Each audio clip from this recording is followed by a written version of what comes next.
What is a fourth turning, and are we in one? Previous one was between 1929 and 1945. The whole idea of Western liberal democracy and capitalism was under question. You're watching them fall one by one in Europe. And what happens? We do crazy things as a government. Global financial crisis, that transitions us into the new fourth turning. The exterior world is crumbling, from politics to business to media to any institution that holds society together. And it just so happens that that's the same climate that makes us ripe for war. And the scary thing right now is we have an incredible debt problem as well. So we're in for a big one as far as I can tell. And I think you ask the average person, they feel it. Yeah, well, something is definitely different the past few years, and things do feel like they're building towards a crescendo of some kind. In my opinion, Bitcoin could only emerge in a third or fourth turning. Of course, has to. It has to. It wouldn't be adopted otherwise. And we need the pain. We need the pain, and we haven't realized we need a change yet. Could it get messy? Yes. Will it get messy? Yes. But the future is not bleak. The future is bright. And I think it starts with the individual.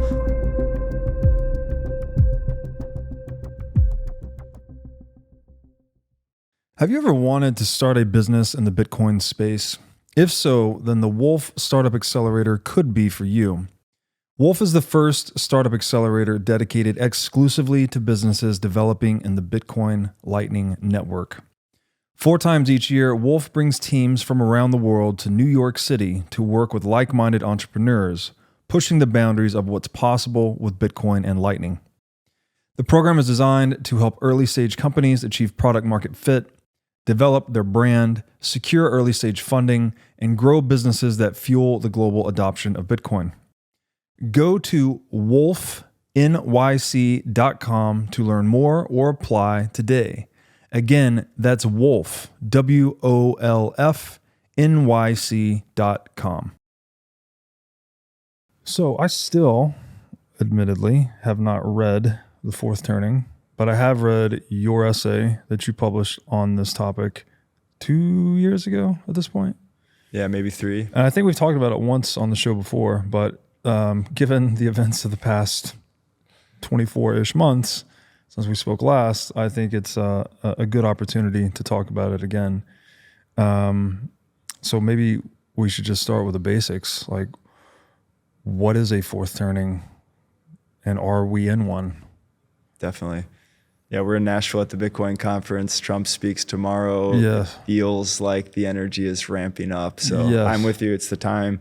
Fresh off the assassination attempt as well. So this should be a pretty lit day tomorrow when Trump speaks. Can't believe he's here. Yeah. We've come a long way, by the way, as a Bitcoin community, if there is a Bitcoin community.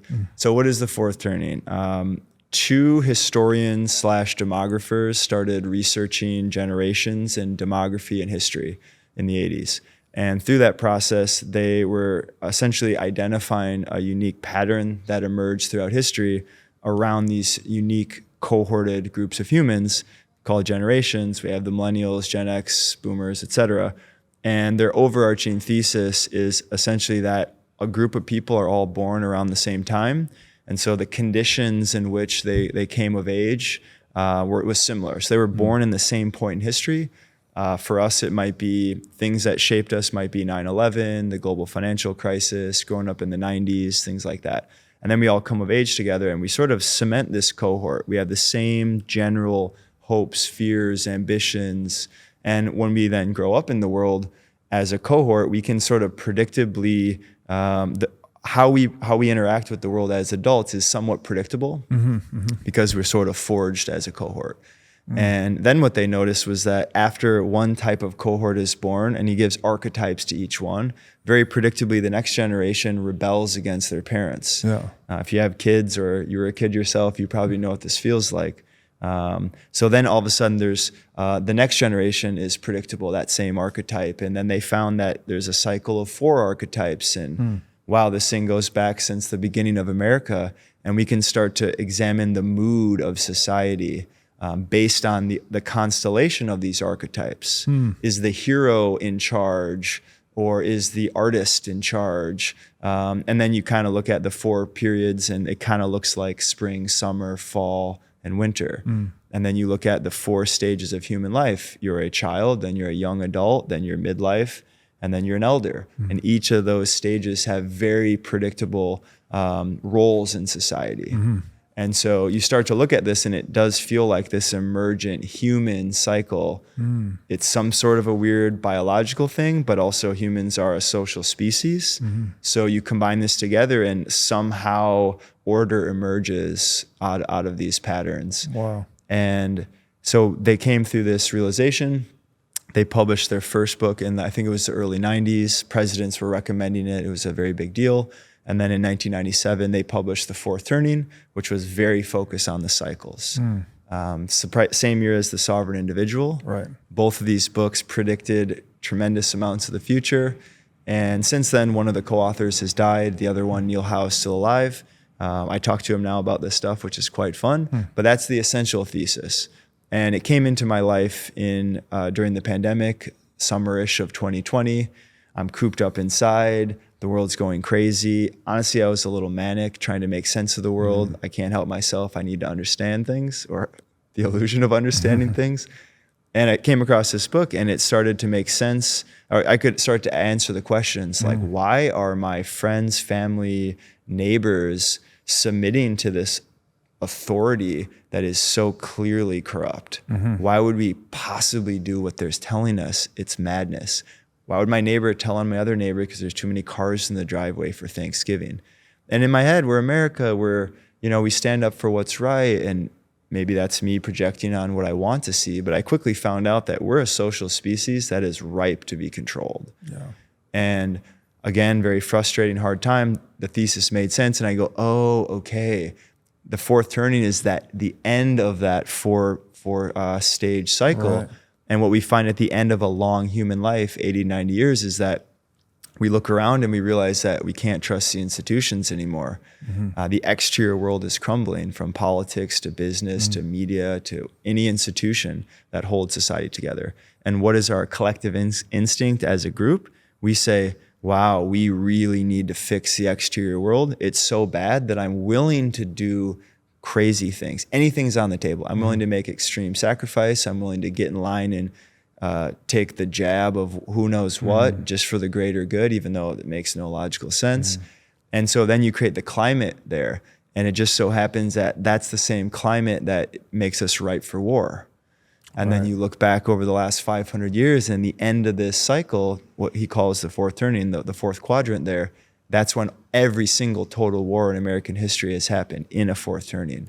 And every fourth turning has had total war. And so if we look back at the previous fourth turnings, we're in one right now, we'll get to that. The previous one was between 1929 and 1945. So it kicks off with the stock market collapse. Then we have the 1930s, the Great Depression. Somehow FDR gets elected. We have the communists versus the fascists in America. The whole idea of Western liberal democracy and capitalism was under question. You're watching them fall one by one in Europe. And what happens? We do crazy things as a government. We decide deficit spending is okay for the first time. All the people are scared, so we give them Social Security. We give them FDIC insurance. Don't worry, the banks aren't going to do this again. Then obviously we find ourselves into World War II. And what happens? You have this communism, fascism fight in America, and all of a sudden we immediately mobilize into action after Pearl Harbor. The whole country focuses on the new enemy, and we actually form really tight community bonds. And so we shatter this fractured energy and we become one strong force, because now it's existential. And that's what we want. We know we have to make the trade. We go to war, and then at the end of that period, the entire world is reimagined. Just slam the chessboard down and reset all the pieces. We get Bretton Woods, we get NATO, we get the World Bank. Essentially an entire new structure is formed. And that is one period of the fourth turning. What's after that? The first turning. And all of a sudden the mood shifts. We're sick of fighting. We get Leave It to Beaver, white picket fences, a society of equality and also really boring culture. And that's the pendulum swinging away from fourth turning energy into this. We have a demand for stability. You go a little bit farther, and the kids of that stable era, what do? They rebel against their parents. They create the civil rights era, sex, drugs, and rock and roll. And that's midway through the cycle. We reimagine our interior world. So again, every 80 years from the 60s back, you end up in this religious movement, essentially. It can take different forms, but you have the Puritans, you have essentially awakenings of different flavors. And that's, again, back to the generational archetypes. The constellation is ripe for the idealistic individuals, the boomers, also called the prophets. They're the ones coming of age and steering culture. Wow. Then we go into the third turning, which is a period of what he calls the unraveling. All of a sudden, economics are pretty good. Institutions are starting to crumble and everybody kind of knows it, but we're all doing okay, so who cares?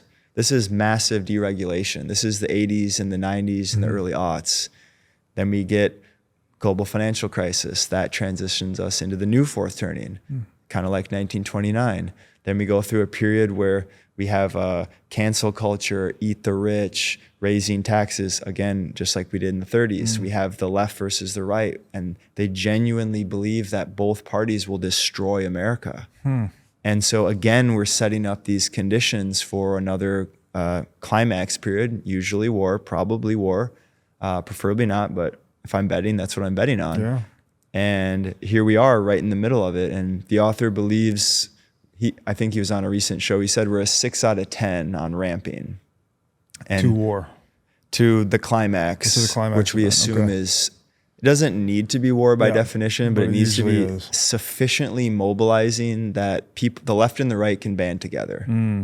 Now, at the same time, if you look back, it's not always a war abroad, right? And even looking at the Revolutionary War, we think it's over tax over tea and it's like against the Brits, but more lives were lost between the loyalists and the patriots, Americans versus Americans, way more than the redcoats. So that was kind of a hybrid thing. And in every fourth turning, we flirt with throwing away democracy, we flirt with civil war, and it's on a knife edge where we go.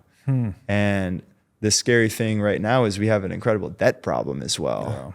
So we're in for a big one as far as I can tell. And I think you ask the average person, they feel it. Yeah, well, something is definitely different the past few years, and things do feel like they're building towards a crescendo of some kind.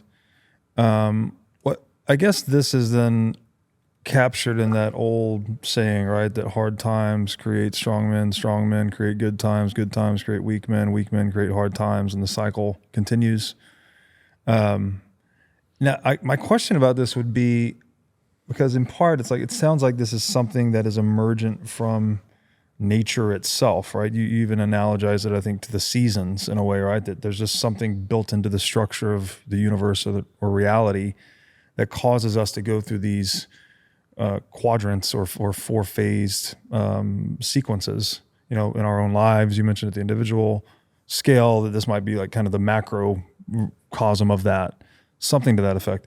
But then when I think about the particular sequence of events you gave, you mentioned 1929 as being like the catalyst, the beginning point for the last fourth turning.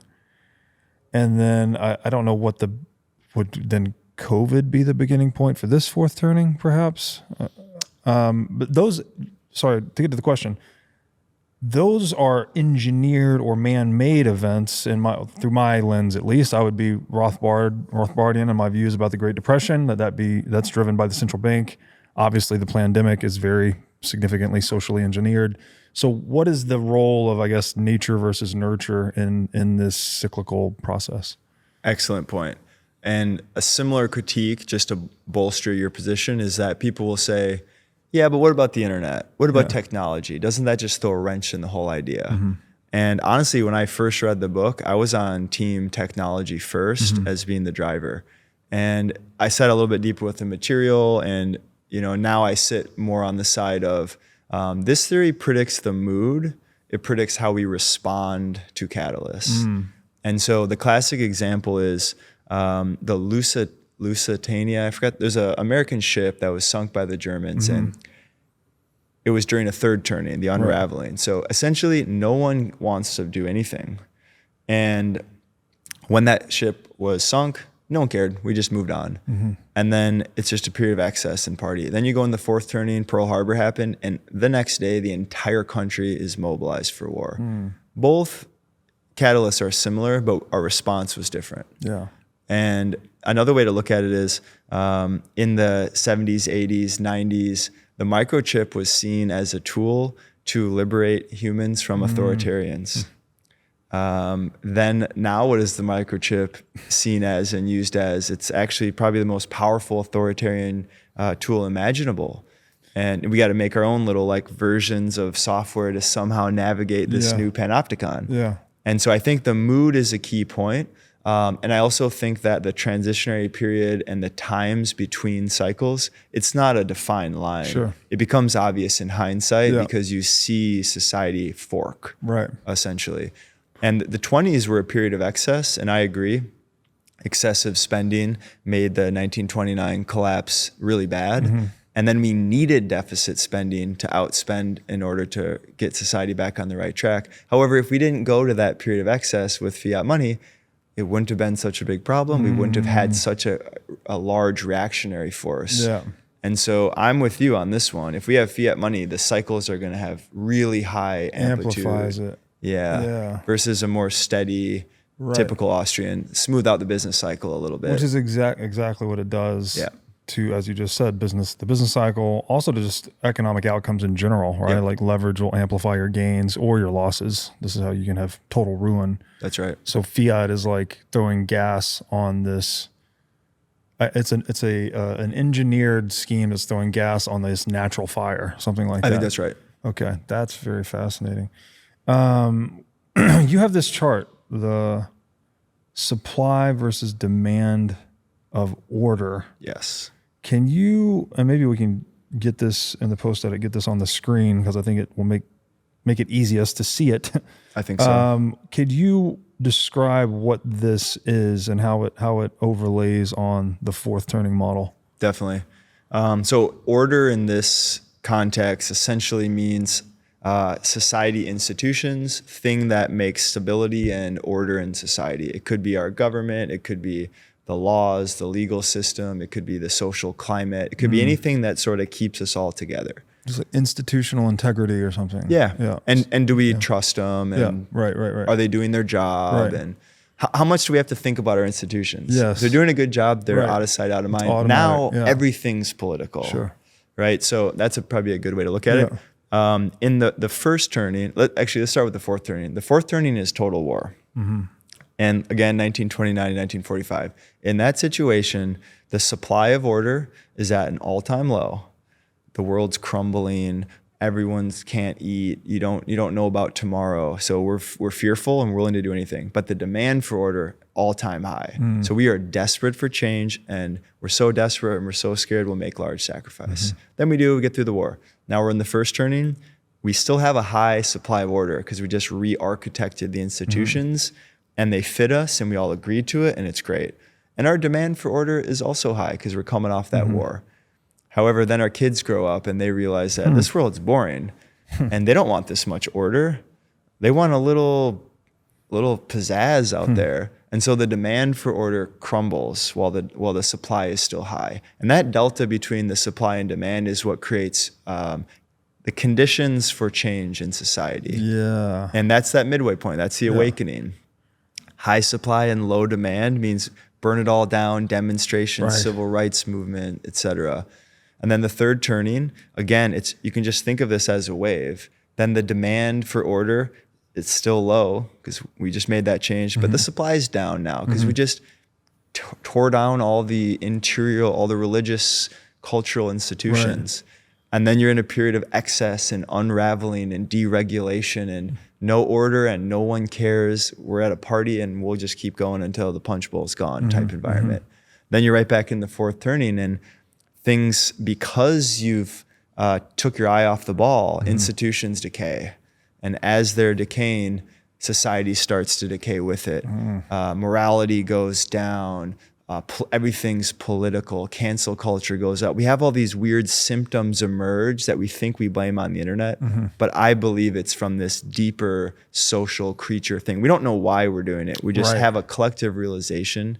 And again, that's supply is low, but demand all of a sudden skyrockets because we realize we actually do need our institutions. Wow. And that creates the most volatile period. is this kind of like a grass is greener mentality that's just baked into all of us? It's like we always want what we don't have. We're always trying to zig when others are like, we've been zagging for a while. Now we want to zig. Yeah. Or maybe just taking it for granted, even as you said, that there was high demand and then high supply of order in the post-war world. But then after kind of one generation, the next generation is like, why do we need all this orderliness? Like, Exactly. let's sex, drugs, and rock and roll. Let's just party. But then then demand collapses. So eventually supply follows. Yep.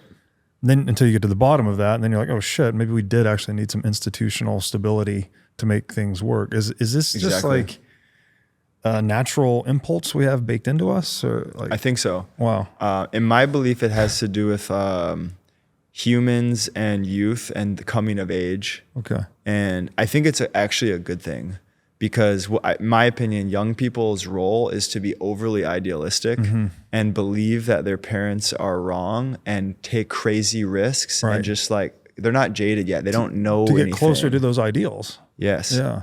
And then it's the role of elders in society to say, yeah, I love your energy, channel it. You know, once you get to my age, you'll figure out how it really works, right? Because young people are almost always wrong. Yes. And that's the progressive versus the conservative. It's the same in any organization. Right. The progressive's job is to inject novelty and come up with new ideas. Yeah. The conservative point of view is to sift through those ideas and only allow the best through. Yeah.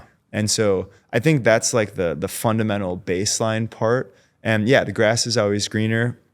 That's kind of what kids do. They rebel from their parents. That just is embedded. And I also think you mentioned an interesting point, which is looking at the long view. Like this cycle is one human life. Why is that relevant? Of course. No one alive essentially today was here for World War II. Right. It's out of sight, out of mind. We don't know how bad it is. Right. And so we're blissfully, ignorantly walking into war. And no one's here to tell us otherwise, right? It's the same reason why if you have wealth in your family and you want to pass it on, a couple of generations go by and you don't know how you got it. You don't know what it means. If you don't have those values, you're going to take it for granted. Yeah. Yeah. So the third generation typically squanders it. That's right. Yeah. Similar concept. So it's, I don't know who said this. It was like the one lesson we can draw from history is that humans don't draw lessons from history kind of thing. We actually are just, I mean, obviously it's not repeating, but it is rhyming quite significantly that history is actually following these cyclical patterns. That's so interesting. This September 5th through 9th, 2024, join me on the Pacific coast of Mexico for our first ever men's retreat, which we are calling The Art of Alpha. In a cooperative training environment at a world-class retreat center, we will be having daily meditations, movement practices, yoga, cold plunging, infrared sauna, lymphatic drainage, massage, heart rate variability training, gut health lectures, all while enjoying an anti-inflammatory diet, free of allergens and designed for optimal full body health. The retreat center is a gorgeous biohacker's paradise located right on the ocean. You can think of this place as a nervous system reset facility. At the Art of Alpha, we are seeking men who wish to cultivate freedom, wisdom, sovereignty, physical fitness, truth, and love in themselves and in those who look up to them. If you've always felt motivated to push yourself to new limits, to discover the best version of yourself, but you've struggled to find the right community to immerse yourself in, then the Art of Alpha is for you. You will be training alongside a group of men who have been individually selected for their outstanding self-discipline, virtue, and work ethic. To apply to join the first ever Art of Alpha event, go to breedloveevents.com. And yes, I did say you will have to apply as we're striving to gather a select group of men for this experience. Again, that's breedloveevents.com to apply to join us for the Art of Alpha on the Pacific coast of Mexico, September 5th through 9th, 2024. In Bitcoin, we often dream about the idea of forming citadels, which are independent, self-sovereign communities that have their own energy, food, and water resources. Today, that dream is becoming a reality at the farm at Okefenokee. The farm is a 705-acre regenerative agriculture community located at the Florida-Georgia line near Folkston, Georgia. The farm is known as the healthiest place on earth, and it includes orchards, organic standing gardens, regenerative animal pastures, berry fields, and much, much more. Today, the farm features 25 custom-built cabins and has plans to construct 225 more in the years ahead.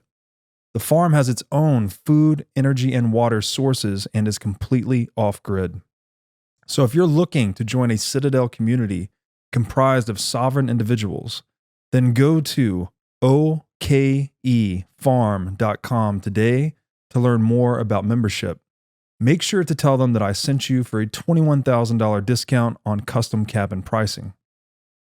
Again, that's okefarm.com to learn more about joining this revolutionary regenerative agriculture community. So then we are currently at, if we're in a fourth turning, then the demand for order is now going up because of the supply of it being so low recently. What is it that, I guess, what is the shift? What has driven that shift most recently? Like, if you were gonna articulate that specific change in terms of what we've seen recently in recent memory, what would that be? Yeah, I think you can go the fourth turning view, which is global financial crisis. I think that's the transitionary period. And then we go into a period of hope and change. And I think the politics at a macro here is helpful. So in a third turning, let's say the 90s, supply of order low, demand low. It's in the politician's best interest to say, oh, problems, no big deal, minimize all problems, everything's fine, look around, Bill Clinton, baby, let's just juice the economy, let's deregulate, gas pedal. And you go into a fourth turning and now there's still the same amount of problems or maybe a rising amount of problems. And what do politicians do? They don't hide them anymore. They say, hey, everything's messed up. I'm your savior, vote for me, I will fix it. And it's that flip is the collective realization that it is bad. And we're starting to feel it now. So we actually have to do something about it. And nobody wants to. We always act late. We got to touch the stove. And the scary thing is we build all that energy and it's underneath the surface and you can feel the tension. Families are breaking. And what politicians are just gas on the fire. They're feeding the divide because it's in their best interest to garner their votes by saying that. For sure. So they harness the energy, they make it worse, and then it builds and builds and builds, and then it crescendos typically with war. And then sadly, what we do is we make very fast decisions with limited information with our backs against the wall. You know, if we could just plan it out and make, hey, you know what? We're in the information age. Let's calculate how society will look. Let's make good decisions when we don't need to. That'd be ideal. But humans don't do that. No. We do it all at the last second and we pick up the pieces later and then we just deal with it. Yeah, this is making me call into mind for me Hitler's rise to power, right? Where he came out of the ashes of the Weimar hyperinflation. So I guess that's a time where order was very low, right? Literally the currency hyperinflated. The country had got its ass kicked. I think that's the right sequence of events. And they were, this created the conditions in which the strong man could rise to power, right? So, So is that a risk or maybe the risk in a fourth turning environment, like when the demand for order is rising, but the supply is low, that the guy that comes out beating his chest the loudest with the boldest solutions can be taken up by the people as like a savior. And then, you know, oftentimes you end up with an autocratic nightmare, as in the case of Hitler. Like, is that something we should be afraid of? Because if so, I would assume that would be the left's current argument against a guy like Trump. Correct. It's a very good point and 100% true. If we go back to that period, Weimar, after World War I, we essentially sanctioned the hell out of Germany. So they have a bad economy. They have hyperinflation. They have a social climate that mirrors the degeneracy and debauchery we have now. So even more reason for a law and order, big stick, nationalist type energy, which we definitely feel today. And yes, I think the left would say Trump would destroy democracy. He's the last president for any sort of peaceful democracy. And the right would say, well, this isn't democracy today. We have some weird shadow puppet thing and they kind of go, and both sides believe the other side's existential. Yeah. And so, we should be as bright-eyed and bushy-tailed as we possibly can as humans right now, because the next 10 years defines the next century. Yeah. And small decisions matter now, and it's very easy to get this wrong. Right. So you then mark the current fourth turning we're in somewhere in the ballpark. 2008 great financial crisis is maybe the spark point or the inflection point, whatever, the beginning. And then you would expect this to run through mid 2030s. About. So we're close to the end. I guess not really, but 2/3 of the way through maybe. What do you see over the next, we're obviously mid 2024 right now, so we've got 10, 11 years left on this thing. Mm-hmm. What is your outlook for the next decade plus 1 year? Yeah, so let's just call it 10 years to make it easy. Yeah. I would say the last 3 to 5 years will be post the peak. Mm-hmm. And so it's less time than we think, I assume, before it gets bad. Mm. And so we'll crescendo, we'll taper off a little bit, and that's when you'll see however this thing shakes out, the winners will reset the game board in their best interest. And so I would say between 3 to 7 years, somewhere in that feels like a good estimate for when we'll hit a peak. What is that? How could it be? Honestly, I think no one knows, and anyone who has confidence in that answer you should treat it with a grain of salt. But what I see is two primary forces. One is the standard generational cycle. We're ready for war. Then I see a giant debt problem. Mm-hmm, and, what are we going to do about the debt? Well, conveniently, war gets spending approved very easily. Mm-hmm. If the barbarian's at the gate, nobody minds a little inflation to save your country. Yeah. And so it sure feels like the war drums are beating. We already see it abroad. Now, what scares me more than ever is that we have so much debt right now that this is a new type of fourth turning. In the 30s, we did not have this. So we spent a lot on social programs to recover the economy and also on war. And in the process, we built a lot of capital assets here. And we were the victor compared to Europe. Mm-hmm. And so we had an unfair advantage. We took on a lot of debt, but we also just created an economic engine. Today, we have debt up to our eyeballs. And so more debt is going to create a bigger sort of financial situation. Mm. And so we don't have the room to spend our way out of it.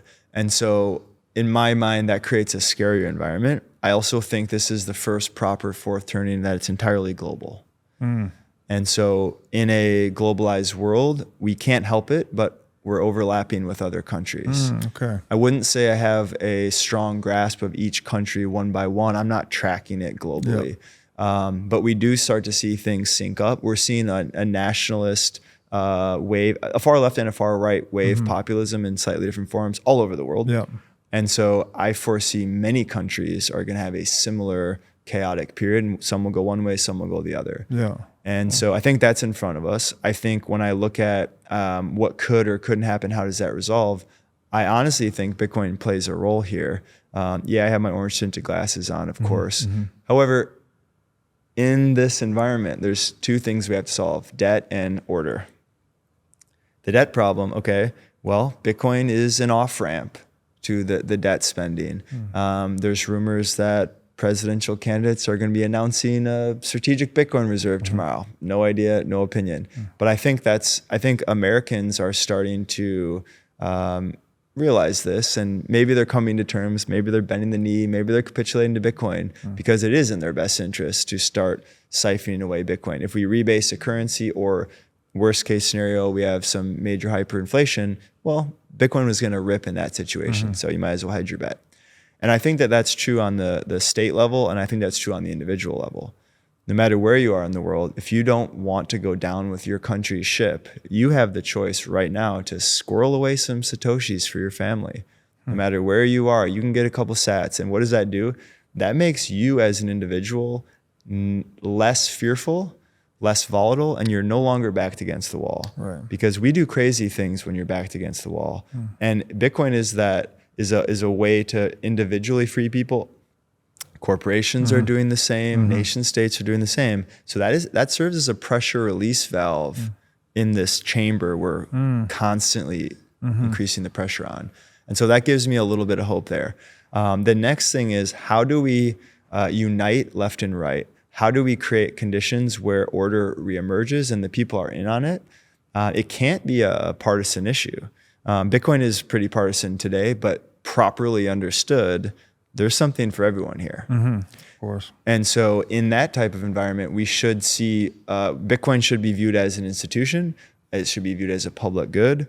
It reinstills trust in the society, and we no longer have to outsource that trust to the old white guys sitting around a table setting monetary policy for the world. And so I think properly understood, that is going to emerge, and it can take pressure off. I don't want to overstate its role, but I think it plays a serious role, and that's the one thing that will maybe reduce the peak of this cycle, because otherwise it looks as bad as ever. So it's almost like the antithesis of what you were just saying about fiat. The fiat can be like gas on the fire, because Bitcoin is basically anti-fiat, that it could maybe dampen the violence or the virulence of this particular cycle. That's right. Maybe it could be less destructive, or at least have a way to transition out of it more smoothly, something to that effect. Exactly. I think that's the only way we don't go into global hot war, is if we somehow get people on a new monetary system and they see their local quality of life improving. Right. And they can, maybe the civic stuff, the government institutions, maybe that does change and maybe it gets really bad. Yeah. But if you look outside in your neighborhood and it's not so bad, you're going to maybe not freak out. Maybe it won't mobilize the country. Yeah. Because I also see the highest chance of civil war for sure in our lifetime. I wasn't around in the 30s, but it had a similar climate there. And if you go back to the 30s, people would assume, if you said, hey, are we going to go to a war abroad, or are we going to have a civil war here? It would have been unanimous civil war here. That was the feeling. Yeah. We're in that now. And so that's the side of this that really scares me. A global hot war abroad, it feels so abstract. Yeah. But a civil war on your own territory, that terrifies me, and I feel it coming. And if we enter that, you think our global adversaries aren't going to smell weakness? Of course. If we have some event like that, Taiwan's gone tomorrow. Putin takes whatever he wants. Whoever. Sure. We're weak and we're going to get stomped on, which it could start as a civil war here and end up as World War III. And we were a head turn away from a civil war, probably, right? With the Trump assassination attempt. Had that happened, right? Had he died on, 4K HD television all over the world, the temperature I've taken here in the South amongst people that are largely Republican is, that would have been the spark. Yep. And so we're very close, and obviously it's in our DNA. So it wouldn't be the first civil war we've had on this soil. And I think that would be, if the global superpower is embroiling itself in an internal conflict, and obviously any competitor to that regime is going to use that as an opportunity, right? Why would you not? Might be the only opportunity you get. That is scary to think about. So maybe this term clown world gets thrown around a lot. Is this a fourth turning thing? Like you mentioned earlier, the Weimar Republic, they had a lot of cultural degeneracy, gender fluidity nonsense as well when they were going through their own fourth turning. We're clearly seeing a lot of that today with the woke mind virus and all of this nonsense. Is clown world just the most obvious symptom of us being in a fourth turning, and should we expect it to just persist until we go into the first turning again? Like, what else can we think or do about this? Good observation. I think the answer to that is yes. So going back to my original story of how I came about this and why it made sense to me was I saw Clown World and I couldn't put any logic behind it. Clown World, it doesn't make sense. Where is this coming from? Through the lens, I think that's the most visceral symptom here that the average person sees. But the average person also says, well, it's because of social media, or it's because of this. And I think that's the error here. It's a very lazy approach to just, well, it's on Twitter, so it's Twitter's fault. Right. It's much deeper than that. And I wish it was just Twitter. Yeah. But no, this is very deep. If you remember during COVID, if you remember Trump's first presidency, you remember now, these things are destroying families. Yeah. Yeah. That's insane. Ripping families apart. Yeah. That's not Twitter's fault. That's not Twitter's fault. No. That's not normal. And that is very fourth turning. So to your question, yeah, I would expect Clown World to accelerate until we hit whatever the peak of this thing is. And then the battle lines will be drawn. Mm-hmm. The petty stuff will go away. It will feel existential. And we will enter a fight over the fourth American Republic. And founding fathers had a version of America, each fourth turning on a knife's edge of where the country goes. And sometimes it's a little better, sometimes it's a little worse, but we essentially reinvent ourselves each time. And I think part of this is like entropy and change, and institutions decay naturally. Yeah, of course. And so as they decay, that simultaneously means, well, we got to fix them. And then you start over again, and then they decay, and then you start over again. Right. And so, yeah, it's going to get bad. We're going to fight over the next American Republic. And I hope, my sincere belief is it's something closer to OG American values, distribution of power, individual rights. How about a little merit? How about equality of opportunity? Bitcoin provides a lot of these things, and we need a society where merit compounds and good deeds are rewarded, because that's how you create a strong country. So I foresee a continuing rising force to shut the borders. I see more like anti-woke energy rising. I think we're already peaked there. I foresee a return to more what we might call family values. I think the pendulum's already swinging that direction. And I think a fourth turning sort of exposes the excess, exposes how silly those things are, because a larger threat is on our doorstep.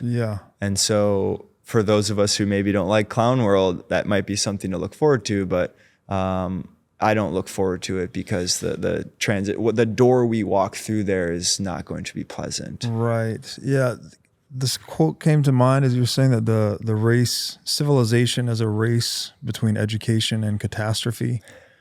They're like, we actually, I mean, it works like this, actually, that people have zoomed out and said, this is a pattern we keep repeating, right? Whereas if you don't zoom out and look at it that way, you're just going to get sucked into your current little micro conflict of, right now, there's a lot of people thinking we're in election season.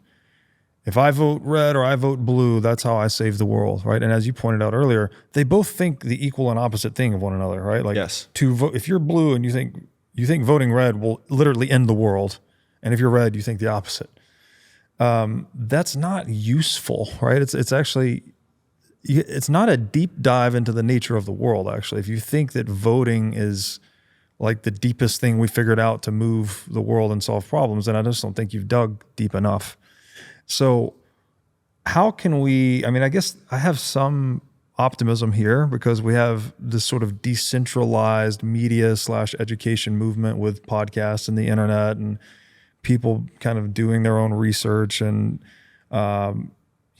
COVID was an accelerant to this, right? The government's pumping one narrative, and sure, it worked on a lot of people, but there was like an equal and opposite reaction where a lot of people said, oh shit, I can't trust the government at all. Like, they've completely lied to me and poisoned me and all of these other things. So people have been awakened this time around. What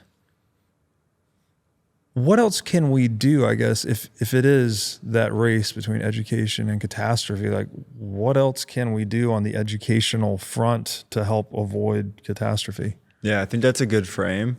And you're 100% right. The harder the, let's say, encroaching state pushes, you do see a counterforce. And I'm quite optimistic about the counterforce on media. I think all metrics show it's already larger than traditional media. And I think another frame that comes to mind here is about science, the idea that science advances at the age of, or the speed of scientists dying. From funeral to funeral. I love that one.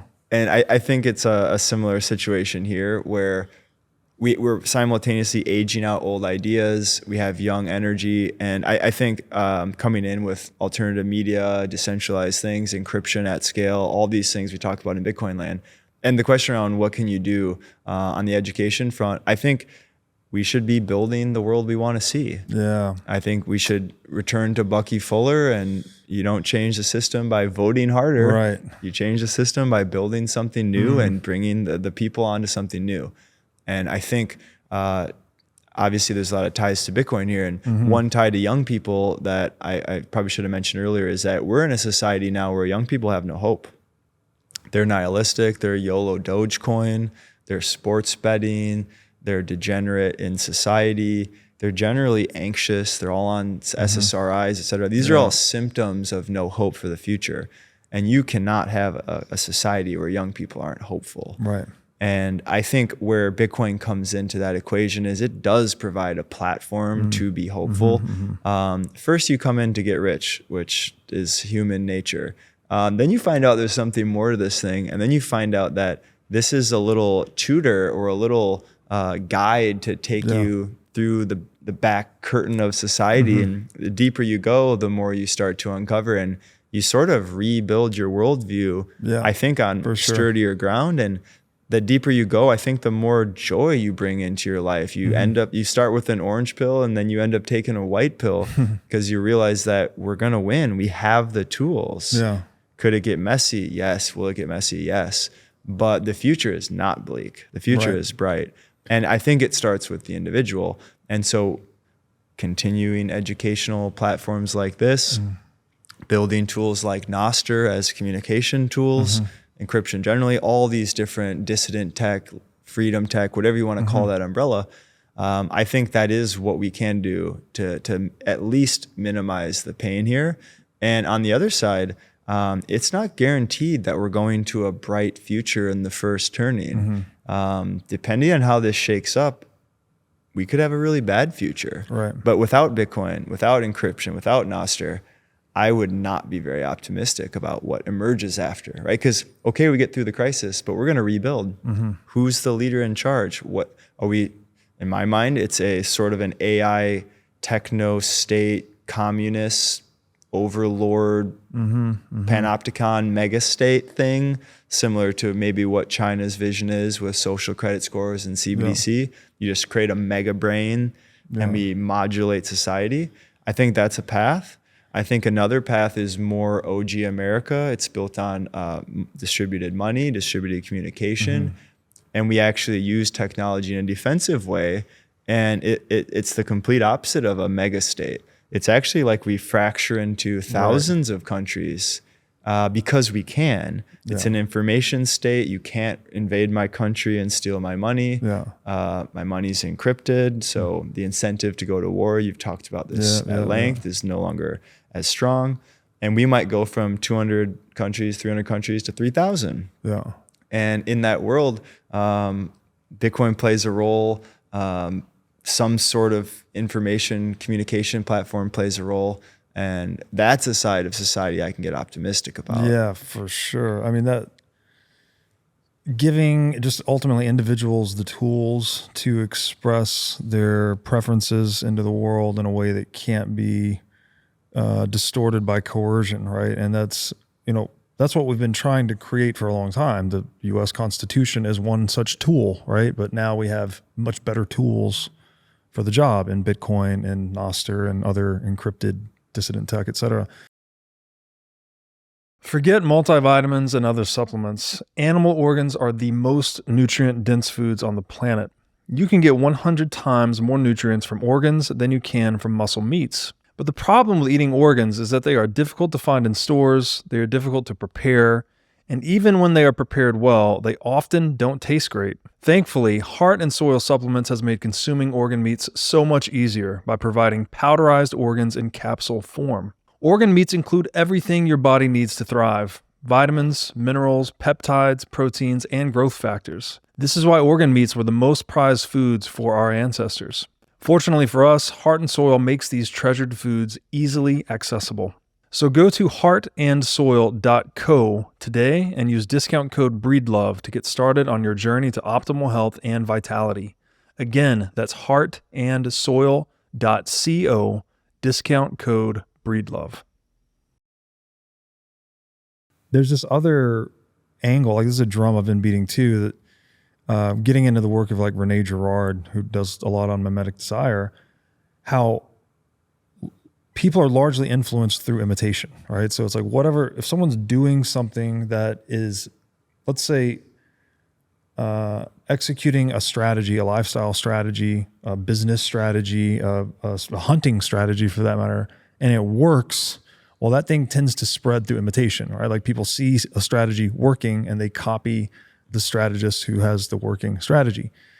This idea of, as Bitcoiners, that we've accumulated a lot of freedom and a lot of purchasing power through, I don't know, seeing through the matrix earlier than what we anticipate other people to see through the matrix.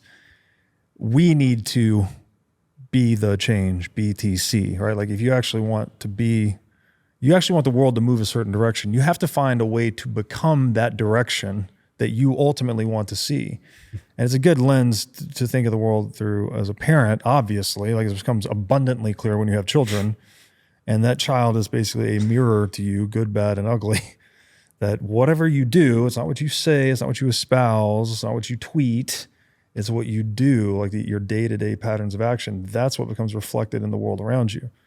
And so I don't know exactly, like I haven't fully formed this, but it's like that seems to me to be the biggest lever we can push, is actually being that change we wish to see. I don't know, I'm not here to prescribe what that is necessarily, but something we should take seriously. If you comply, right? If you wear a mask, if you, whatever, like it's not just you're not just like keeping the peace and, not rocking the boat or whatever, but you're actually setting an example for future generations to follow. And you should think about that, right? Think about what you're doing, and think about who you're becoming in every action. I got a comment on this one, please. A couple. So first off, I have this idea that all Bitcoiners who properly fall down the rabbit hole, they go through a similar arc, right? First they try to make money, and then if they go an inch deeper, they realize they discover the secrets of the universe, and they have to go evangelize this thing. What happens? Well, all their friends and family think they're crazy because they come across crazy. And so tying it to your point, you can't just shout this to people. Right. What you can do is quietly build some wealth, become more calm and confident, and genuinely build a better life. Why is Rob happy all the time? Everyone else has this low level static anxiety, and Rob seems pretty free of that. So I think Bitcoiners can take that lesson in our orange pilling journey. If you want to be successful, be that, show that, don't say that. And one, if someone comes to you asking questions, of course you can share the information, but the message is delivered properly there. I also think at a meta point, in each of us individually should take that to heart, separate from Bitcoin, which is to say that if mimesis is real, and if you acting in a certain way has the potential to change someone else, then each of us individually should do our best to live out the life that we think society should do. Exactly. Right. Yes, and you should strive to not be mimetic with those around you, even though it's impossible. You should strive to do the thing that you think is right. Right. Because that does have a ripple effect. Yes. Yeah. So that's a great point. Not only being the example you wish others to follow, but also being selective about who you expose yourself to, right? Yes. You can't, I guess some conscious knowledge of mimesis maybe is helpful, but I think it's ultimately an unconscious process, right? That you just become the product of the 5 people you spend the most time with. So you can't do anything about that, but you can choose the 5 people, maybe not completely, but to the best of your ability, that you spend the most time with. And so those mechanisms that are below human rationality or below human conscious awareness, I think are extremely important for actually driving real change in the world. And just something to think about. Again, I don't have like a prescription for like how you should be or who you should spend time with, but something to think about. Like it's not enough to just, well, look, I wrote the thing and read the book and told my mom and dad. It's like, that's great, but what they're really going to listen to is your actions. And as you said, becoming calmer, better, more successful, more loving, better relationships, all of these things, like actually being that positive change that other people can aspire to be. And I think with mimesis, you're right. It's unavoidable. It's baked in, but you do have some agency here, to your point. and we're all going to play mimetic games. So just choose a game that you stand behind and allow mimesis to flow through you. If you want to work out more, maybe hang out with people who work out more. And exactly. What happens? You work out more. Yeah, exactly. And also, don't go on your Instagram and say, I want that person's life because I saw him buy a sick car and a hot chick.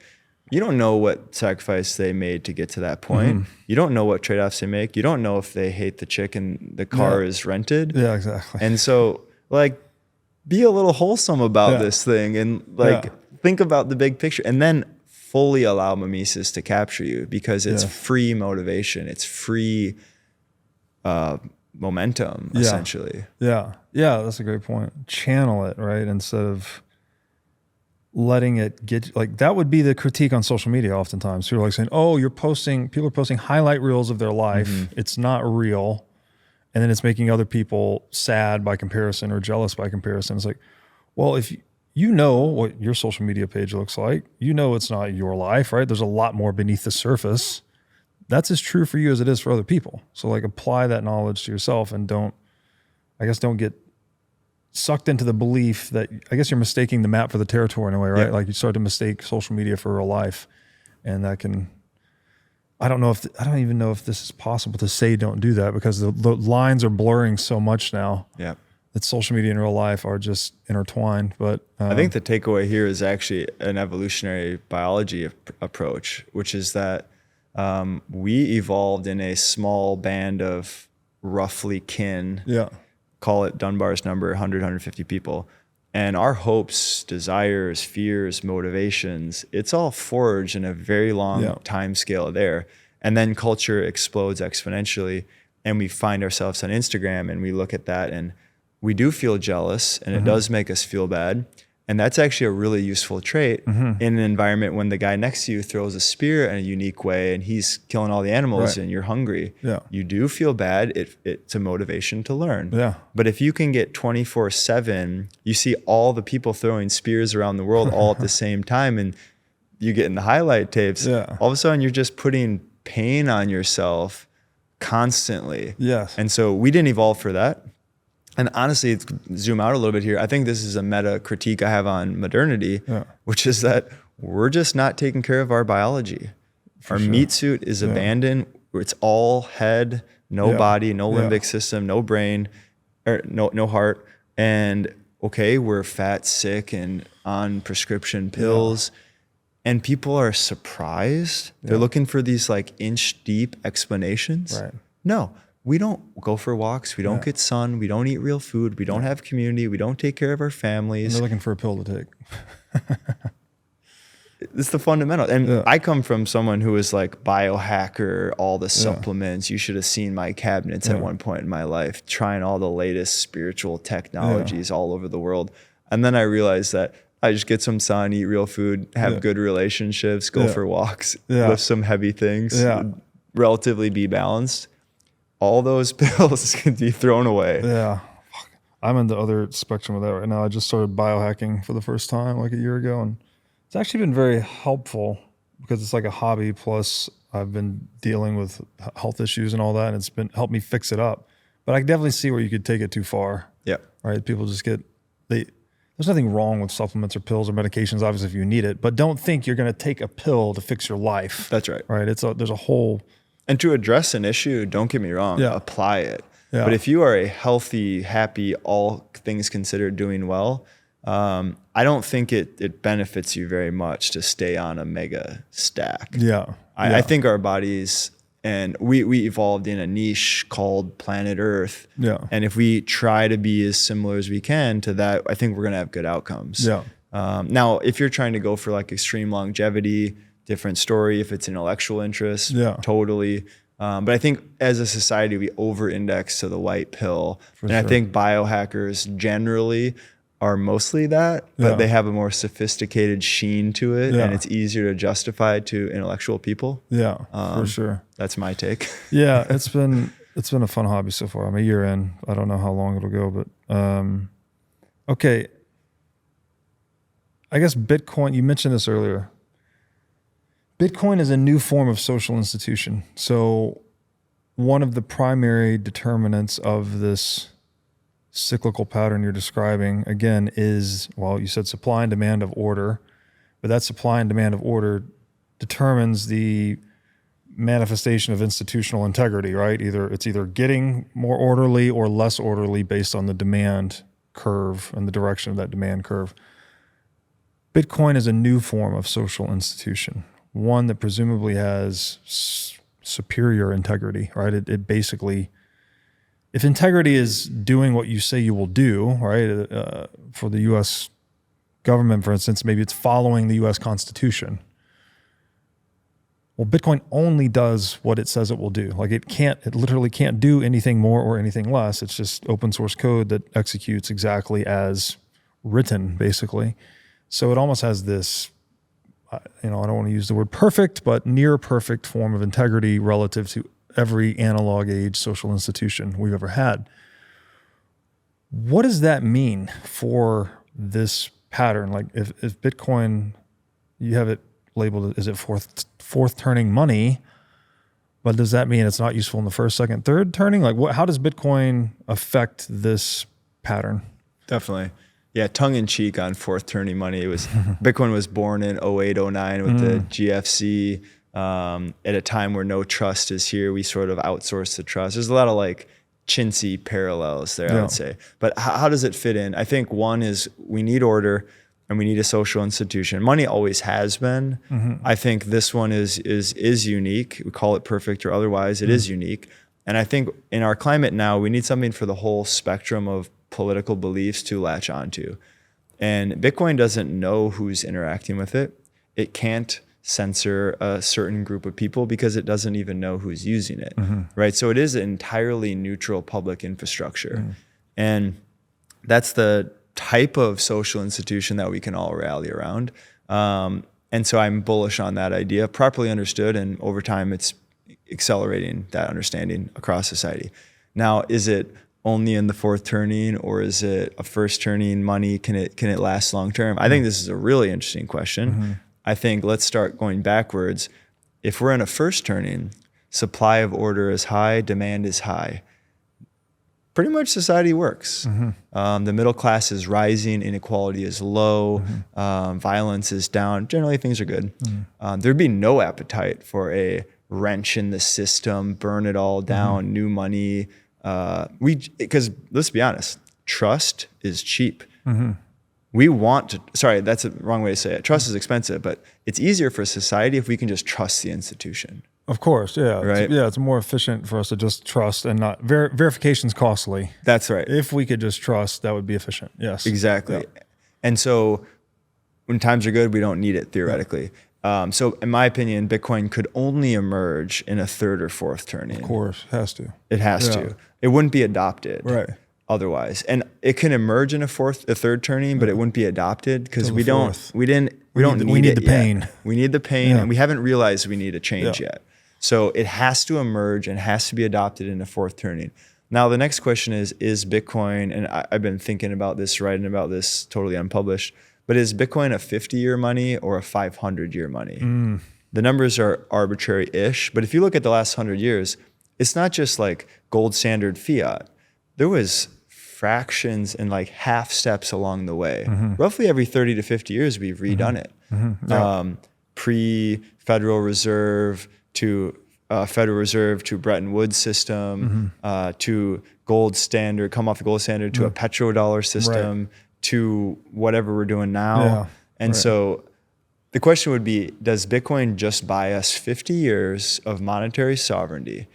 And in which case, would it be a good thing? Yes. But it's always an arms race here, right? Satoshi had a quote like, in the arms race against the encroaching state, Bitcoin will buy us some time. Right? I think I'm a little more bullish on Satoshi, but it's the right question to ask. Because Bitcoin could be a 50-year money, and then that as an institution decays. What if the hodlers of last resort, the self-sovereignty, the self-custody element, 3 generations goes by and nobody understood the fight it took to save the money, to bring money back as a public good. And then we just let the culture the demand of order declines. Demand of order decline. Bingo. And then we just let it fail. So I think there's a real chance for that. Wow. And then you might ask, how we preserve it? Do we go like the Catholic Church and have like a priesthood class that passes the secrets? Do we do, I don't know. There's lots of historical ways to approach this.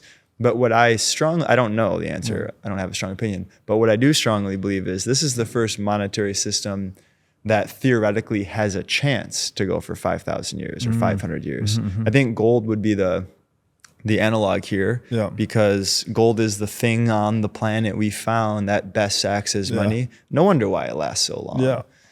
In a digital age, we have to discover the thing that is best suited as money. And I think it pretty clearly is Bitcoin. And if so, we might have this thing for many fourth turning cycles. Maybe through the stars, maybe through the next stage of humanity, if we can get off our rock. And that's pretty exciting to think about. But the future is not written. I think, in my opinion, the hardcore Bitcoiners who are probably bored of the day-to-day topical, myself included, I think the next fight is, okay, let's win this short-term battle. And I think we have a really good chance of it being a $100 trillion asset or some version of like the bedrock of society. I think we have a good shot at that. But after that, how do we preserve the values? How do we make sure this thing doesn't decay when demand for order goes down? Yeah, that's a very interesting question. And it sort of begs, it kind of begs a deeper analysis of the relationship between supply and demand, right? Because there is this economic incentive to maintain the orderliness or the integrity of Bitcoin as a social institution that is somewhat independent of demand for order. You know, like maybe everyone sucks drugs and rock and roll, but that doesn't mean people are going to stop having demand for money or a demand for, deploying capital into Bitcoin mining, right? There's still going to be financial incentives to do these things. So maybe that orderliness in the social institution of Bitcoin can persist despite a decline in demand for order. Maybe that could be the difference in this turning cycle versus past turning cycles. But yeah, I think if I can piggyback off that, I think the way we would know is imagine a world where Bitcoin is, let's just say, the base layer of an economic monetary system.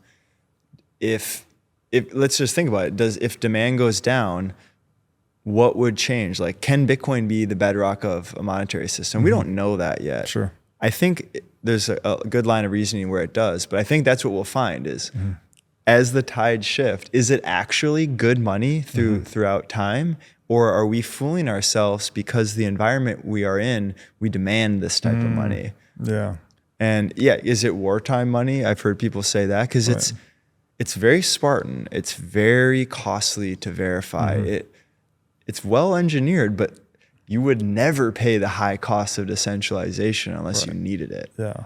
And so what that would mean to me is we have to like cement the base layer thing, and we have to build extreme amounts of abstraction on top of this. That's the only way it becomes a peacetime money as well, because otherwise it's too costly, right? And I think we're on the way there. I think that we're nowhere near a mature state, but you see the machinations of this. Yeah. Yeah, man. It's so fascinating. This is great. I really do want to read this book. I think it sounds like it's right there with a sovereign individual in terms of bringing unique perspective on where we are in history. So thank you for writing this. My pleasure. Always good to talk to you. I man. think we should get back to the conference. Let's do it. Appreciate it. Thank you, Brandon. Thank you, Rob. Thanks for watching. If you enjoyed this episode, click here to find more just like it, and here to find our most recent episode. Also, make sure to like this video to help shine light on the corruption of money, and be sure to subscribe to this channel to stay connected.